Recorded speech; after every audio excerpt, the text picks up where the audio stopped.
What is assessment? Basically assessment का मतलब होता है आपने नंबरिंग करनी है, मार्किंग करनी है। ठीक है, किस चीज़ की मार्किंग करनी है? जो भी आपने उनको पढ़ाया है स्टूडेंट्स को, उसको आपने जज करना है, इवेलुएट करना है कि किस लेवल तक वो कामयाब हो चुके हैं, किस लेवल तक इम्प्रूवमेंट हुई है। तो असेसमेंट बेसिकली आप मार्किंग करते हैं उनको।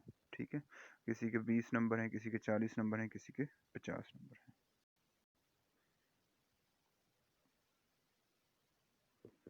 उसके बाद assessment involves use of empirical data on students learning to refine programs and improve students learning। ठीक है, empirical data होता है, ठीक है, नंबरिंग के साथ आप शो करते हैं उनको, या ABC ग्रेडिंग के साथ किसी तरह से शो करते हैं।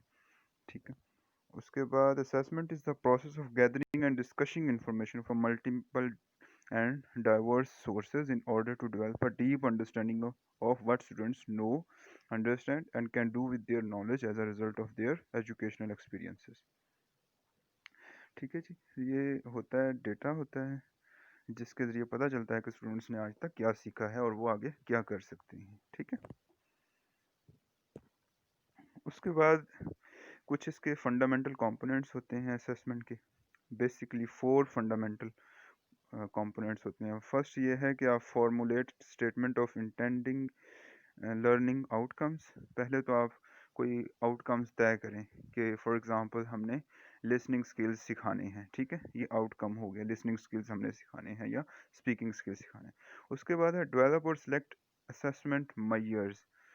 तो उसके बाद ये है कि ग्रेडिंग भी फिक्स कर लें। तो जैसे स्पीकिंग स्किल्स के लिए बैंड्स होते हैं, ठीक है, जैसे हमारे मार्किंग सिस्टम होता है, इसी तरह स्पीकिंग स्किल्स के लिए बैंड्स होते हैं। उसके बाद है create experiences leading to outcomes.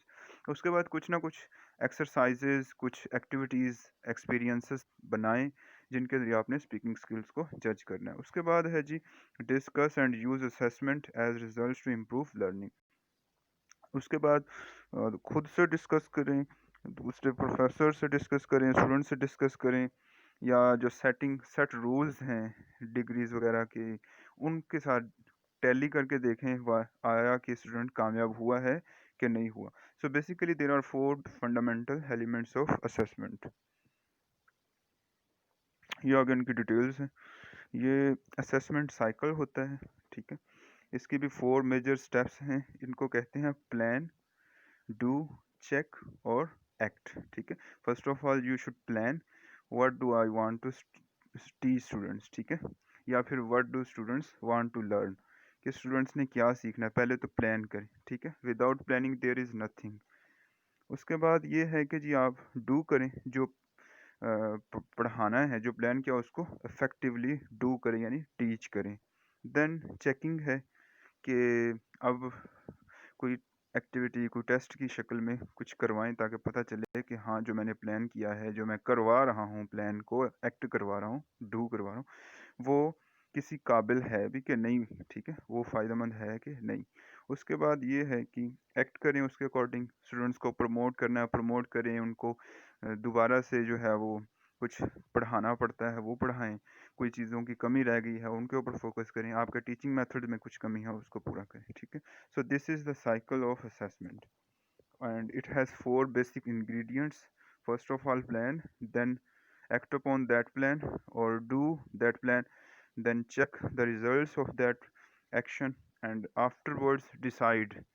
ठीक है, आफ्टरवर्ड डिसाइड, यहाँ एक्ट से मुराद डिसाइड है, डिसीजन लें कि आप कहाँ तक कामयाब हुए हैं, स्टूडेंट्स कहाँ तक कामयाब हुए। ठीक है जी, this is all about assessment, its fundamental components and its cycle।